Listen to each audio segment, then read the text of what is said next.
Olá! Nós estamos em pleno Humash Shemot, o Êxodos, onde relata a escravidão e o processo de salvação da Geulah de Am Israel, conduzida por Moshe Rabbeinu, tudo através de um diálogo entre Hashem e Moshe por sua vez, e Paró. Nós sabemos que este livro, Shemot, traduzido por Êxodos, na verdade, Shemot significa nomes. O Talmud diz, 3 foram os méritos que Am Israel conseguiu abreviar a escravidão e sair para a sua salvação nacional. Shelo shinu et shemotam, malvusham vet leshonam. Não mudaram seus nomes, a sua língua e os seus vestimentos. Como nós, descendentes deste povo, descendentes desse êxodo, devemos prestar atenção. A língua do povo judeu é a língua da criação, é a língua da revelação, é a língua da Torá. Aonde está o hebraico em nossa comunidade? Aonde está o hebraico em nossos filhos e netos? Leshonam. Malvusham, roupa. A roupa identifica as pessoas. Nós também, depois de tantos e tantos anos, de migrações a migrações, continuamos ainda identificando um componente do povo através da kippá, do talit, do tefilim, do acendimento das velas com o lenço na cabeça. Esses são dados inquestionáveis de identidade. Malvusham, que na época do Egito tinha as suas características, a sua língua, a sua roupa, o povo ficou preservado nisso. Reflexões para nós, como estamos com os nossos símbolos judaicos e vestimentas judaicas. Mas o que eu queria entrar mais é nos nomes, porque aqui tem uma questão importante que devemos orientar. Qual o nome que devemos dar aos nossos filhos, aos nossos netos, para que possamos prosseguir com a mensagem Ele Shemot Bnei Israel Abaim Misraima. É conhecido que o grande autor do Shulchan Aruch, Rabbi Yosef Karo, estudava a Torá Havruta, em dupla com um anjo. E todo o estudo que ele fez com esse anjo, ele publicou um livro chamado Magid Mesharim. Lá, Rabbi Yosef Karo diz da importância do nome na personalidade da pessoa. E isso, na verdade, fundamentado no Talmud Brachot Zain, no Tratado de Brachot, página 7. Lá, Shema Kagarin, o nome da pessoa é como se fosse a semente. Se eu ponho uma semente de feijão, vai nascer feijão. Se eu botar uma semente de laranja, vai nascer laranja. Portanto, o nome é como se fosse uma semente na alma que está por vir e entrar no corpo que vai ser concebido por um casal. Este nome, diz Rabbi Yosef Karo, influencia. Por exemplo, se uma pessoa vai se chamar Avraham, Avraham é um nome muito forte, é um nome de doação. Normalmente, vários Avraham, que podem ser traduzidos com Abrão, Alberto, são nomes de pessoas que terão como característica, influenciadas pelo nome Avraham, de serem doadores.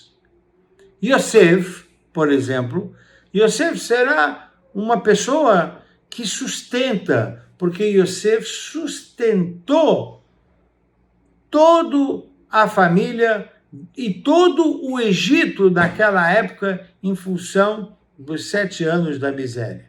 Normalmente, o nome de Yosef está associado a uma pessoa bem-sucedida que tem a capacidade de sustentar e dinamizar as questões econômicas, financeiras, não só de sua família, como de toda uma região. De maneira que esses nomes influenciam, impactam a personalidade da pessoa. Mas é sabido que nós temos um costume já de longa data, que Sfaradim dá nome dos avós. Portanto, os nomes são repetidos de maneira que o nome do pai e da mãe, eles vão ser repetidos através dos seus netos, seja avós paternos ou avós maternos. E a ordem é Kabed et avicha ve'et imecha.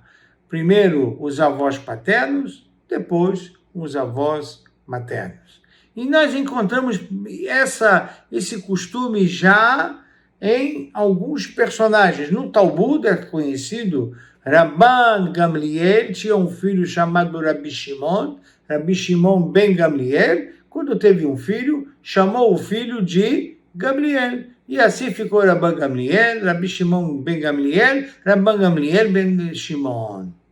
Mas tem também, nós sabemos que Nadav e Avihu eram os primeiros filhos de Aharon.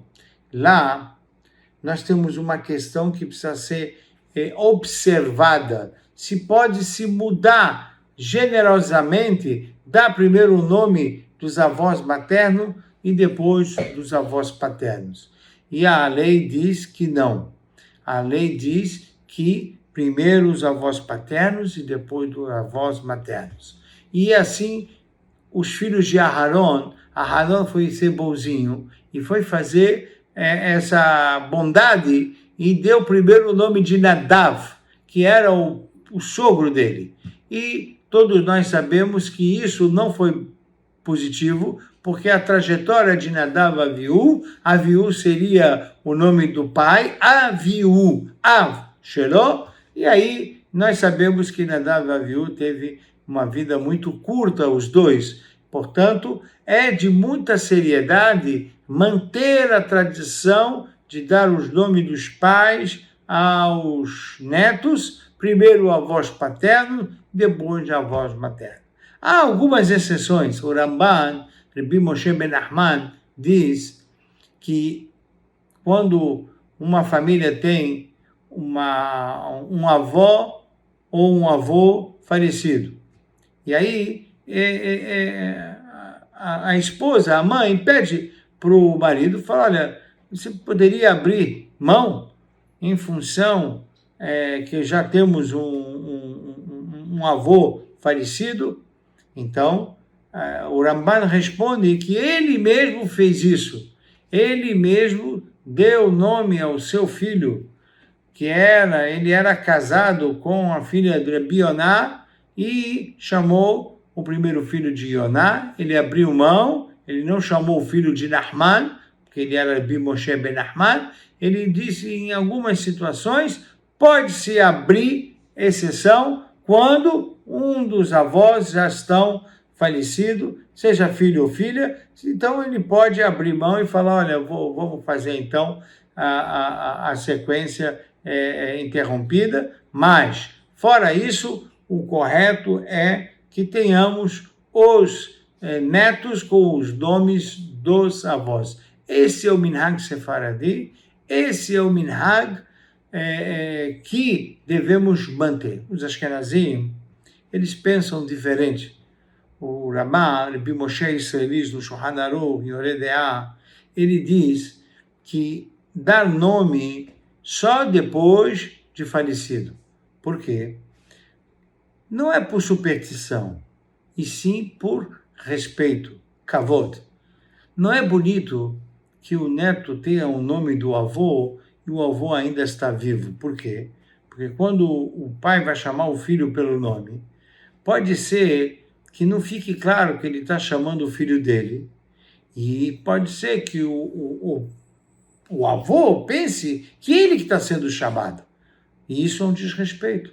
Pela lei judaica, um filho não pode chamar o pai pelo nome, e sim, Abba, meu pai, papi, qualquer que seja o adjetivo carinhoso, mas nunca pelo nome dele. Portanto, os Ashkenazim falaram para evitar, e aí não tem diferença entre pai e mãe, nós, Ashkenazim, nós não vamos dar o nome aos netos enquanto os avós estão vivos. E aí, os casais Ashkenazim terão que buscar nomes, sempre tomando o cuidado de buscar nomes que vão dar uma influência impactante e positiva na alma dos filhos. Como Rabbi Yosef Karo aprendeu do anjo com quem estudava, com os nomes que eu citei inicialmente, Abraham, Yosef, Sara, Rivka, Dvora, Esther. Tem muitos nomes bíblicos de impacto que poderão ajudar bastante na nossa sequência de comunidade, de nomes que vão proliferar em nosso meio. E como fica o costume Sfaradi com relação à abordagem feita pelo Rabino Ashkenazi no Shulchan Aruch? Eu chamo o meu filho pelo nome do meu pai, isso é uma falta de respeito? Na verdade, o costume Sfaradi continua em seu lugar, porque é muito respeitoso para um avô ver o nome dele sendo repetido em várias árvores de sua família. Quando ele vê o nome, por exemplo, Abraham repetido, ele se sente respeitado e não desrespeitado.